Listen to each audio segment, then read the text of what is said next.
সবাই বলে ভালোবাসায় বিশ্বাস দরকার, কিন্তু এই বিশ্বাস যদি ভেঙে যায় তাহলে সম্পর্ক এতটাই খতরনাক হয়ে যায় যে মানুষের প্রাণ নিতে মন কাঁদে না। সেরকমই সৌরভ মার্ডার কেস সত্য ঘটনা। সৌরভ ও মুস্কান দুইজন কলেজে একসঙ্গে পড়ত এবং তাদের আলাপ হয় এবং তাদের ভালোবাসাও বেড়ে যায়। তারা দুজন দুজনকে অনেক ভালোবাসত। মুস্কান ছিল অন্য জাতির মেয়ে। সৌরভ মুস্কানকে বিয়ে করে বাড়ি নিয়ে আসে, কিন্তু তার পরিবারের লোক মেনে নেয় না। সৌরভের মা বলে, ছি ছি সৌরভ, তুই সেই মেয়েকেই বিয়ে করলি? তো কি একটুও মান সম্মানের লাগলো না? ছি, এই মেয়ে যদি আমার বাড়িতে থাকে তাহলে আমি বেরিয়ে যাব, নইলে তোরা আমার বাড়ি থেকে বেরিয়ে যা। আমার বাড়িতে তোদের কোন জায়গা হবে না। সৌরভ মুস্কানকে নিয়ে বাড়ি থেকে বেরিয়ে গেল। চলো মুস্কান, আমরা ভাড়া বাড়িতে থাকবো, আমাদের কোন অসুবিধা হবে না। আমি তো চাকরি করি, তাই না? তোমাকে আমি ঠিকই ভালো রাখতে পারবো। তুমি মা বাবার কথায় কিছু মনে করো না।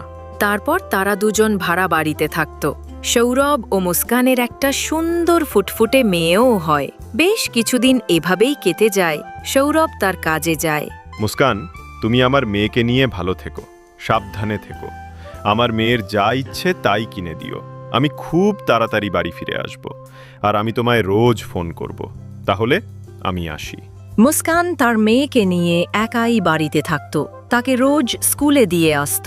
বাড়ি আসার পথে একটা ছেলেকে দেখতে পেত যার নাম ছিল সাহিল শুক্লা। তার দিকে তাকিয়ে থাকত। মুস্কান সাহিলের দিকে তাকিয়ে থাকত।